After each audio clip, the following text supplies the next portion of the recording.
আসসালামু আলাইকুম। আপনার সিমে বিকাশ অ্যাকাউন্ট খোলা রয়েছে কিন্তু সিমটি হারিয়ে গেছে। এখন আগের ওই সিমে খোলা বিকাশ অ্যাকাউন্ট কিভাবে ব্যবহার করতে পারবেন বা ফিরে পাবেন এবং পূর্ববর্তী ওই বিকাশ অ্যাকাউন্টে হয়তোবা আপনার টাকা পয়সাও থাকতে পারে, এগুলো কিভাবে আপনি পাবেন। এই ভিডিওটা কারো কাছে হয়তোবা ভ্যালুয়েবল হতে পারে, কারো কাছে হয়তোবা ভ্যালুলেসও হতে পারে। তো আমি আমার পার্সোনাল এক্সপিরিয়েন্স সাপেক্ষে ভিডিওতে বিস্তারিত জানানোর চেষ্টা করব। সো ভিডিওটা গুরুত্বপূর্ণ হচ্ছে, ভিডিওটা লাইক করে চ্যানেলে নতুন হলে সাবস্ক্রাইব করতে ভুলবেন না বন্ধুরা। তো যখন একটা সিমে আপনি বিকাশ অ্যাকাউন্ট ব্যবহার করতেছেন, প্রত্যেকটা সিমই, সেটা হয়তোবা দেখা যেতে পারে গ্রামীণ ফোন, রুবি, এয়ারটেল, স্কিটো, বাংলালিংক বা টেলিটক, এই সিমগুলো কিন্তু অবশ্যই বায়োমেট্রিক রেজিস্ট্রেশন করা থাকে। বায়োমেট্রিক রেজিস্ট্রেশন মানে দেখা যেতে পারে যে আপনার হয়তোবা ফ্যামিলি মেম্বারের নামে এনআইডি দিয়ে কিন্তু সিমটা কেনা, অথবা আপনার নামেও কিন্তু সিমটা কেনা হয়ে থাকতে পারে। তো এক্ষেত্রে আপনার যে সিমটা নষ্ট হয়ে গেছে বা সিমটা হারিয়ে গেছে, এটা কার এনআইডি কার্ড দিয়ে খোলা, এটা আপনাকে আগে খুঁজে বের করতে হবে।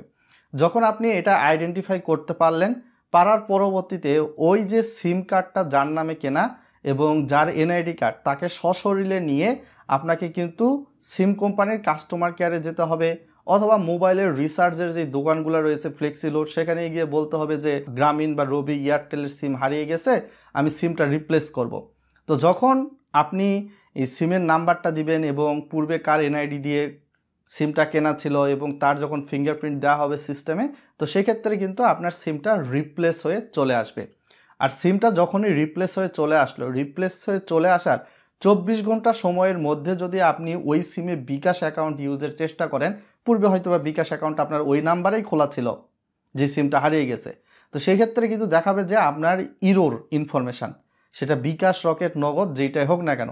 তো 24 ঘন্টা যখন পার হয়ে যাবে, যখন আপনি ওই সিমে হয়তোবা কোড ডায়াল করে *247# ডায়াল করে বিকাশ অ্যাকাউন্ট ইউজ করার ট্রাই করবেন, বা আপনি হয়তোবা বিকাশ অ্যাপসের মাধ্যমে ইউজ করার ট্রাই করবেন, তো সেক্ষেত্রে আপনার হারিয়ে যাওয়া বা নষ্ট হয়ে যাওয়া পূর্বের ওই যে সিমটা ছিল, ওই সিমে যে বিকাশ অ্যাকাউন্টটা ছিল, আপনার নতুন করে রিপ্লেস করা ওই নাম্বারের সিমে কিন্তু 24 ঘন্টা পরবর্তী সময়ে আপনি বিকাশ অ্যাকাউন্টটা ব্যবহার করতে পারবেন।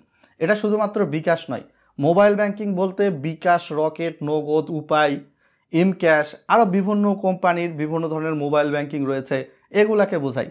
আর কেননা আপনি হচ্ছে 24 ঘন্টার মধ্যে একটা সিম রিপ্লেস করার, এটা সিকিউরিটি পারপাসে কিন্তু আপনি বিকাশ অ্যাকাউন্ট ব্যবহার করতে পারবেন না।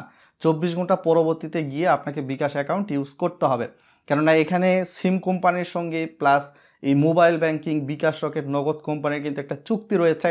সিকিউরিটি পারপাসে একটা সিম রিপ্লেস হওয়ার এভারেজ 24 ঘন্টার মধ্যে আপনি ওই সিমে যদি পূর্বে বিকাশ, রকেট, নগদ অ্যাকাউন্ট খোলা থাকে, সেগুলো ব্যবহার করতে পারবেন না।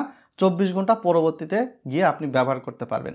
আর হারিয়ে যাওয়া সিমে আপনার ওই সিমে যে বিকাশ অ্যাকাউন্টে যেই পরিমাণ টাকা পয়সা ছিল, 10 টাকা থাক, 50 টাকা থাক, বা 50 পয়সা থাক, বা 10 পয়সা থাক, আপনি এই যে সিমটা রিপ্লেস করা হলো ওই নাম্বারটাই, ওই নাম্বারের বিকাশ অ্যাকাউন্টটা কিন্তু আপনি রিপ্লেস করা সিমে কিন্তু ফিরে পেলেন। বিকাশ অ্যাকাউন্টে 10 টাকা বা 20 টাকা, 50 পয়সা, 10 পয়সা থাকতো, রিপ্লেস করা নতুন সিমেও কিন্তু বিকাশ অ্যাকাউন্ট যখন আপনি ইউজ করবেন, যার নামে খোলা ছিল সেই নামে বিকাশ অ্যাকাউন্ট ইউজ করতে পারবেন এবং সেই পরিমাণ টাকাই থাকবে। সো এইটাই ছিল বিস্তারিত ডিটেলস। অনেকে হয়তোবা বিষয়টা বোঝেন না, অনেকে জানেন না, যার কারণে হয়তোবা ভিডিওটা আপনাদের কাছে গুরুত্বপূর্ণ লাগতে পারে।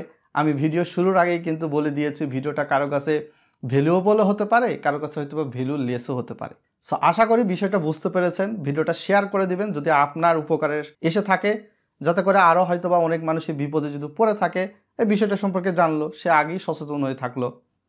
সো এই বিষয়গুলো নিয়ে তেমন ঝামেলা বা মাথা গরম হয়ে যাওয়ার কোনো বিষয় নেই।